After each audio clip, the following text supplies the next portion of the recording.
Hello everyone, this is future glow with सारांश गुप्ता। हम लोगों ने अपनी लास्ट क्लास में एनसीईआरटी बुक क्लास 7 का फर्स्ट चैप्टर साइंस का हम लोगों ने इस लास्ट पैराग्राफ तक पढ़ लिया था। हम लोगों ने यहाँ तक पढ़ लिया था। अब हम लोगों को अपने नेक्स्ट पैराग्राफ से स्टार्ट करना है, जो है the leaf has a green pigment called chlorophyll. It help leaf to capture the energy of the sunlight. This energy is used to synthesis, means prepare food from a carbon dioxide and a water. Since the synthesis of a food occurs in the presence of sunlight, it is called photosynthesis. और friends, अब ये आपका हो गया photosynthesis की definition. अब मैं आपको इसको एक्सप्लेन करता हूँ। जो लीफ में आपका ग्रीन क्यों होती है लीफ, क्योंकि उसमें क्लोरोफिल होता है, और क्लोरोफिल इस काम के लिए यूज़ होता है कि वो सनलाइट कैप्चर करता है, सनलाइट को कैप्चर करता है और फूड बनाता है। और फूड के लिए, उसको बनाने के लिए कार्बन डाइऑक्साइड और वाटर चाहिए होता है। और सिंस इन सब का जो बनता है, उसको जो जिस चीज़ से प्रिपेयर होता है उसको फोटोसिंथेसिस कहते हैं। Photo means light, synthesis to combine. Photo means light, जो सनलाइट होती है, और synthesis to combine. So we find that chlorophyll, sunlight, carbon dioxide and water are necessary to carry out the process of photosynthesis. It is a unique process on the earth. The solar energy is to capture of the leaf and store in the plant in the form of food. अब आपको इसमें बता रहे हैं कि जो chlorophyll हो गया, सनलाइट हो गया, कार्बन डाइऑक्साइड हो गया और वाटर हो गया, ये सब नेसेसरी है प्रोसेस का फोटोसिंथेसिस के लिए।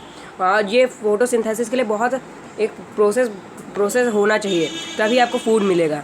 और ये एक यूनिक प्रोसेस है, और ये बहुत एक अलग तरह का प्रोसेस है अर्थ पे, जो हर ह्यूमन नहीं कर सकता। वो खाली प्लांट कर सकता है, फूड खाली अपना प्लांट ही बनाता है। और हम लोग फूड प्लांट कर लेते हैं, चाहे वो डायरेक्टली हो चाहे indirectly. The solar energy is captured by the leaf and store in the plant in a form of food.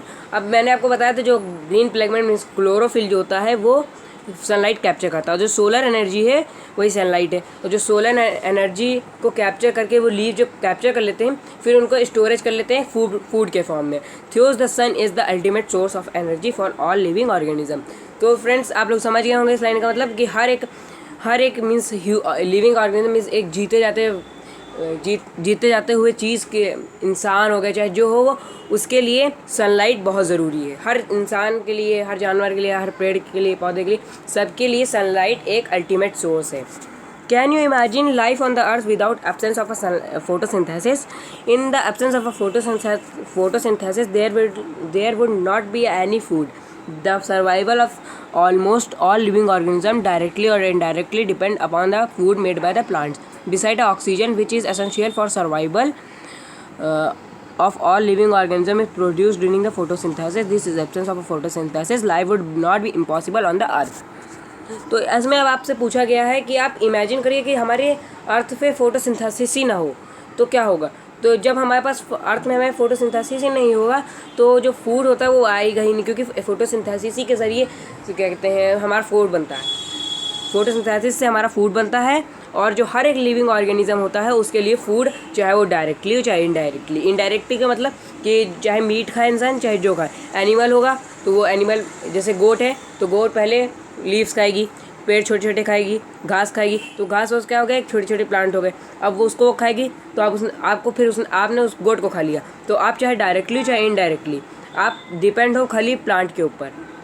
और डायरेक्टली आप लोग सीधे खाते हैं, जैसे फ्रूट्स हो गए और लीव्स हो गए, कैबेज हो गया, ये सब आप खाते हैं, तो ये प्लांट्स के फ्रूट्स हो गए। और all living organisms is produced during the photosynthesis. In the absence of photosynthesis, life would not be impossible on the earth. So इसमें बताया गया कि हर एक लिविंग ऑर्गेनिज्म के लिए प्रोड्यूसिंग ऑफ फोटोसिंथेसिस बहुत ज़रूरी है। मीन्स प्लांट्स के लिए फोटोसिंथेसिस बहुत ज़रूरी है, और फोटोसिंथेसिस नहीं रहा तो लाइफ जो हो गया हमारा अर्थ पे वो एकदम ना इम्पॉसिबल हो जाएगा। फिर वो अर्थ पे हमारी लाइफ भी इम्पॉसिबल हो जाएगी। During photosynthesis, chlorophyll contain a cell of a leaf in a presence of sunlight using carbon dioxide and water to synthesize a carbohydrates. The process can be equated as of an equation. तो हम आप कहते हैं, अब आपको बताते हैं, जो ड्यूरिंग जब फोटोसिंथेसिस और क्लोरोफिल होता है तो सर्टेन ऑफ जो लीव्स होते हैं वो सर्टेन करते हैं प्रेजेंस ऑफ सनलाइट में, ठीक है। अब वो जो कार्बन डाइऑक्साइड को और वाटर को जब रखते हैं अपने पास, वो दोनों होंगे, उनसे सिंथेसिस करके कार्बोहाइड्रेट्स बनेगा, कार्बोहाइड्रेट्स। अब जो इन कार्बोहाइड्रेट्स बनेगा, अब कार्बोहाइड्रेट आप लोगों ने पोटैटो सुना होगा, पोटैटो यानी कि आलू। आप लोगों को क्या, होली में आलू को पानी में रखा जाता है और बाद में जो उसका वाइट होता है उसको स्टार्च कहते हैं। तो कार्बोहाइड्रेट्स में स्टार्च निकलता है, वो स्टार्च हो गया। The process can be represent as an equation. तो इक्वेशन ये है आपकी, कार्बोहाइड्रेट प्लस वाटर, आप प्लस लगा लीजिएगा, इसमें है नहीं, दिया नहीं गया, प्लस वाटर, और इसमें एक नीचे लाइन होगी बिटवीन में सनलाइट क्लोरोफिल। अब इसका आएगा कार्बोहाइड्रेट प्लस ऑक्सीजन, क्योंकि आपका जो कार्बन डाइऑक्साइड हो गया, ये कार्बन डाइऑक्साइड इसमें बदल जाएगा, वाटर इसमें बदल जाएगा, और इन दोनों के ज़रिए ये सब बनता है। कार्बन डाइऑक्साइड ऑक्सीजन में बदल जाएगा और वाटर कार्बोहाइड्रेट्स में। तो अब हम आगे बढ़ते हैं। During the process of oxygen is released, the carbohydrate ultimate can convert into starch। जैसे मैंने आपको बताया, जो कार्बन डाइऑक्साइड होता है, कार्बोहाइड्रेट्स होता है, वो स्टार्च में बदल जाता है जब ऑक्सीजन वो रिलीज़ करता है। The presence of starch in leaf indicate the occurrence of photosynthesis। The starch is also a carbohydrate। तो वही तो मैंने कहा आपसे अभी कि जो आपके यहाँ आलू होता है, जो होली में काटे चिप्स के लिए, उसमें से वाइट निकलता है, वो स्टार्च होता है। तो क्योंकि कार्बोहाइड्रेट में ही स्टार्च आपको मिलेगा। और जब ऑक्सीजन वो रिलीज़ करता है प्लांट, जब वो अपनी स्टोमेटा से फिर वो रिलीज़ करता है, कार्बन डाइऑक्साइड लेता है और ऑक्सीजन जब रिलीज़ करता है, तो जो कार्बोहाइड्रेट्स होता है वो अपने आप ही अल्टीमेटली वो बन जाता है स्टार्च में, और जो स्टार्च होता है वही कार्बोहाइड्रेट्स होता है। इसीलिए आपको जब पढ़ाया हो गया होगा किसी भी क्लास में न्यूट्रिशन चैप्टर, तो उसमें बताया होगा कि कार्बोहाइड्रेट जैसे आलू हो गया और जो चावल हो गया, सब कार्बोहाइड्रेट्स में आते हैं। Take 2 parts of a same kind, ये एक्टिविटी 1.1 है। इसमें स्टार्च बताएंगे, स्टार्च कैसे होता है। Keep 2 parts of plant of same kind, keep one in dark और one on a black box। Means एक आपको एक डार्क में रखना है या फिर आप किसी ब्लैक बॉक्स उसमें रख दीजिए for 72 hours and other in, और जो दूसरा है वो आप सनलाइट में रखिएगा। मैं आपको बता रहा हूँ उसके आगे, उसको सनलाइट में रखना है। और उसके आगे मैं बता रहा हूँ आपको 72 hours and other in the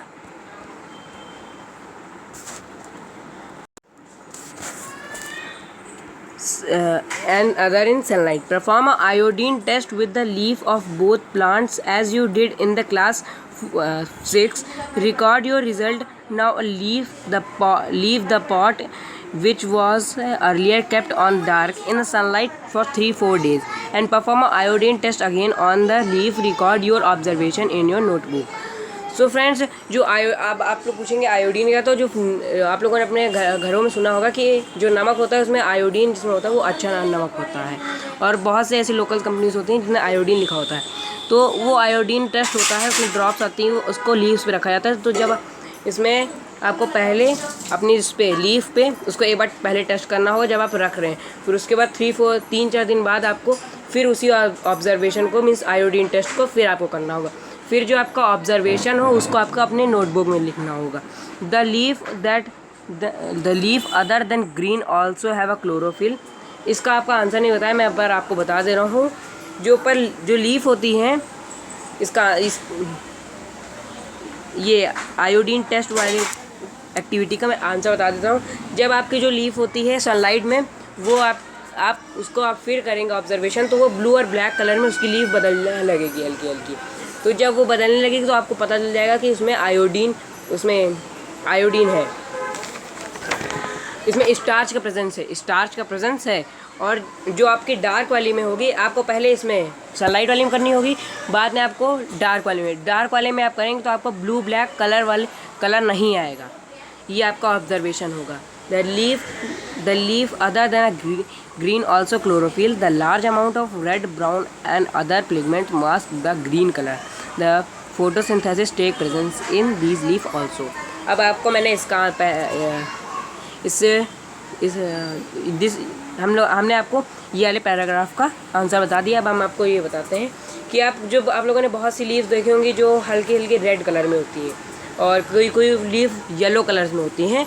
तो ये जो लीफ होती हैं, इन सब लीफ में भी क्लोरोफिल होता है, इन सब लीफ में भी क्लोरोफिल होता है, पर थोड़ा कम अमाउंट में होता है, थोड़ा सा कम अमाउंट में होता है।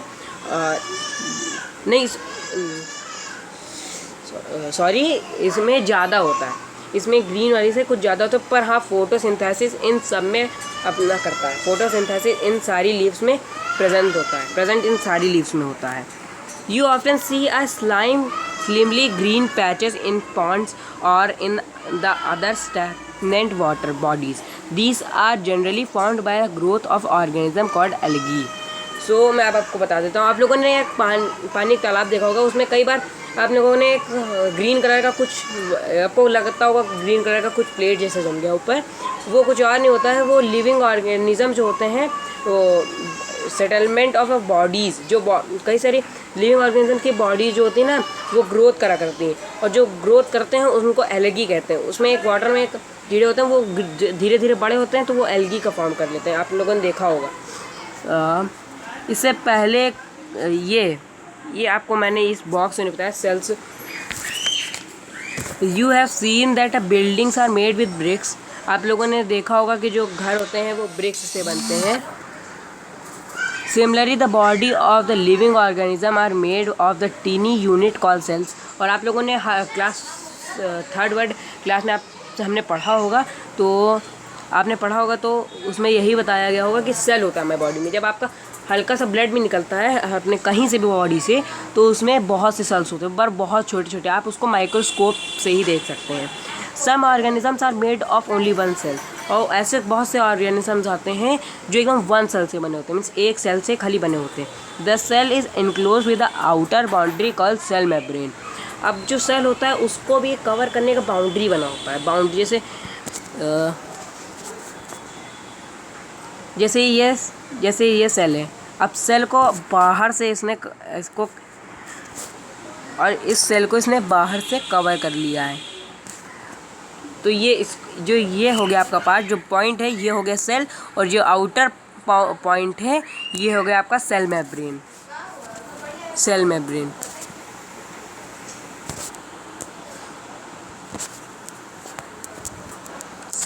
हो गया।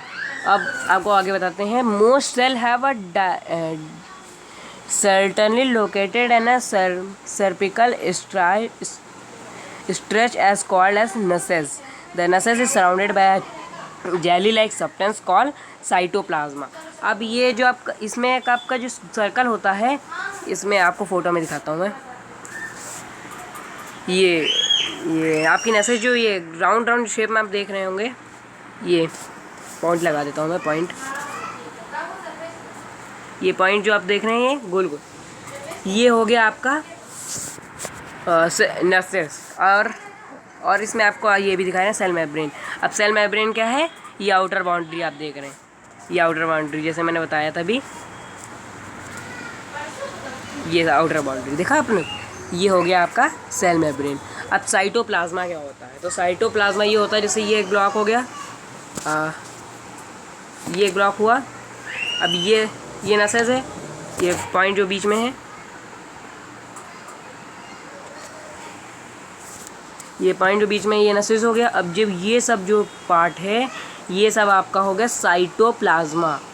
क्या है? साइटोप्लाज्मा, जेली लाइक, एकदम ये जेली लाइक में होता है, तो इसको साइटोप्लाज्मा कहते हैं। क्या कहते हैं? साइटोप्लाज्मा। ये है आपका साइटोप्लाज्मा। अब आपका इसी साइड पे एक और दिया गया है इसी तरह box. Beside a leaf photosynthesis take place in other green part of the plant in green stem and the green branches. The desert plant have a spring or a spin like a leaf for reduce the loss of water by transpiration. These leaves have a green stem which carry out of photosynthesis. अब आप लोग कहते होंगे कि जो आप लोगों को कैक्टस का पेड़ देखा है, कैक्टस का पेड़, अब उसमें तो आप लोगों ने लीफ तो देखी नहीं होगी, तो लीफ उसमें कहाँ होती है? तो जो उसके कांटे होते हैं वो छोटी छोटी लीफ होती हैं, और वो इसलिए होते हैं कि जो ट्रांसपिरेशन हो उसकी वजह से, मीन्स जो इवापोरेशन होता है उसी तरह होता है ट्रांसपिरेशन, उसके वजह से ज़्यादा वाटर जो हो वो उससे लॉस ना हो। और वो फोटोसिंथेसिस कहाँ अपना कैक्टस करते हैं? तो वो करते हैं अपने स्टेम में। जो आप लोगों ने ग्रीन पोर्शन देखा होगा जहाँ से कैक्टस की बताते हैं हम आपको, जैसे ये कैक्टस है और ये कैक्टस के लीफ है, मीन्स पॉइंट्स। अब ये जो आपका बाकी का पोर्शन बचा, ये आपका जो बाकी का पोर्शन बचा, ये सब हो गया आपकी स्टेम हो गया। ये जो आपका स्टेम हो गया, यही आपका फोटोसिंथेसिस कैक्टस के प्लांट में रखता है। यही आपका फोटोसिंथेसिस अपने कैक्टस के प्लांट्स में रखते हैं। फोटोसिंथेसिस यही अपने कैक्टस के प्लांट्स में यही होते हैं।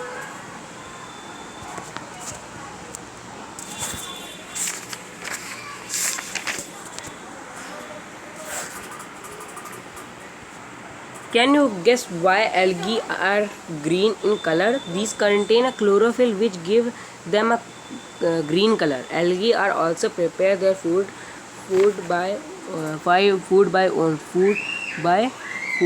photosynthesis। हाँ, इसमें आपको मैं बताता हूँ। जो ये अब आप लोग सोचेंगे एल्गी का ग्रीन कलर क्यों होता है? क्योंकि इसमें भी क्लोरोफिल होता है, क्लोरोफिल इसमें भी होता है, और ये भी अपना फूड मीन्स रेडीमेड हेट्रोट्रॉप्स नहीं होते हैं, ये भी ऑटोट्रॉप्स होते हैं, और ये मीन्स ये खाना अपना खुद बनाते हैं फोटोसिंथेसिस के जरिए। अब हम so friends I am so means photosynthesis वो यहाँ से लेते हैं। अब synthesis of a food of other than carbohydrates. So friends, अब मैं अपनी क्लास एंड करता हूँ। So I will teach you this chapter from this paragraph onwards. So I will teach this chapter again tomorrow. Thank you. Have a nice day. Be safe and be healthy.